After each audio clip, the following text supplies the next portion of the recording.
Oke, baik, selanjutnya ini soal nomor 13.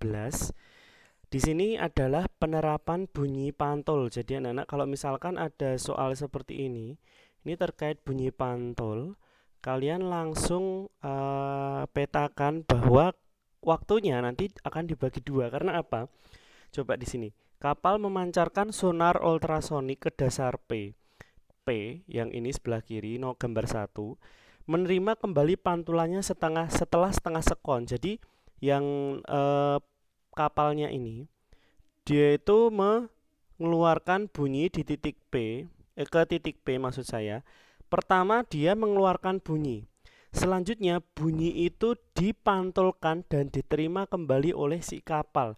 Berarti proses jalannya bunyi sampai kembali terdengar ke kapal itu membutuhkan dua kali proses sampainya bunyi gitu. Jadi pertama dipancarkan, dipantulkan, yang kedua ke kapal kembali. Berarti waktunya yang digunakan sebenarnya dia bolak-balik itu. Nah, kalau kita mau mencari jarak itu kan berarti cukup sekali saja. Berarti sekali saja. Berarti dari sini kalau T-nya itu adalah 0,5, berarti T yang digunakan harusnya T di titik P itu 0,5 per 2 atau 0,25 sekon. Langsung saja berarti besok kalau ada soal tentang bunyi pantul, T-nya, saya nggak pengen merubah-rubah rumus ya, T-nya langsung T per 2. Langsung dibagi 2 sejak awal anak-anak, sejak diketahui. Padahal kan rumus untuk mencari kecepatan nanti V sama dengan S per T nanti setelah ini. Oke, nah untuk yang kedua, kapal bergerak ke tempat lain memancarkan ultrasonik sonar juga ke dasar Q. Nah, di situ bunyi pantulnya diterima setelah 1,5 detik. Berarti sama ya, kayak yang kasus pertama tadi di titik Q dia dipantulkan gitu ya. Berarti dua proses juga karena T-nya awalnya itu 1,5 sekon, berarti T di titik Q langsung dibagi dua adalah 0,75 sekon. Nah, langsung dibagi dua pokoknya. Ingat T langsung dibagi dua sejak awal. Saya nggak pengen di tengah-tengah jalan. Oke, jadi sejak awal harus langsung dibagi dua karena untuk memudahkan kalian. Kayak misalkan kalian berjalan ke sekolah dalam waktu 1 menit gitu. Berarti jaraknya berapa? Misal dengan kecepatan tertentu berarti ya sekali sekolah aja.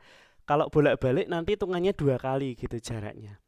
Jika diketahui kecepatan rambat bunyi di dalam air adalah 1400 meter per sekon, berarti V-nya 1400 meter per sekon, maka selisih kedalaman P dan Q berarti delta S-nya P dan Q itu berapa? Delta S itu selisihnya, selisih perubahan jaraknya itu ya. Oke, nanti berarti yang gede kurangi yang kecil, kira-kira begitu. Nah, kita boleh cari, ada dua alternatif cara. Yang pertama boleh cari SP dan SQ masing-masing berapa. Nah, gitu. Baru dicari selisihnya. Yang kedua bisa dengan mencari dengan selisih waktunya. Nah, karena apa anak-anak? Selisih waktu ini juga nanti sama. Misalkan begini nih. Di titik P itu jaraknya sekian. Di titik Q jaraknya sekian. Nah, selisih jarak P dan Q berarti sama aja selisih waktunya yang diambil. Saya akan menggunakan cara yang kedua gitu ya anak-anak. Ingat rumus V, kecepatan adalah jarak dibagi waktu. V sama dengan S per T. Rumusnya begitu ya anak-anak. Jadi di sini kita akan mencari S. Berarti S sama dengan T-nya ini nemplok ke S dipindah ke kiri. Berarti V kali T ini sama dengan S. Atau nek pengen penak ya S sama dengan V kali T. Udah. Nah, kita cari dengan selisih waktunya. Berarti S sama dengan selisihnya. Nah, S P min Q apa Q min P itu? Q min P berarti ya karena waktunya gedean si Q ya. Berarti sama dengan V. Kenapa kok V-nya jadi satu? Karena dia sama-sama di dalam air, kecepatan rambat bunyinya itu sama. V kali dalam tanda kurung TQ min TP. karena selisihnya berarti sama dengan 1400, satuannya sudah sama semua, meter per sekon nggak saya tulis nggak apa-apa. TQ min TP itu 0,75 dikurangi 0,25 berarti sama dengan 1400 dikali 0,5 berarti selisih jaraknya adalah 700 meter. Jawabannya yang C.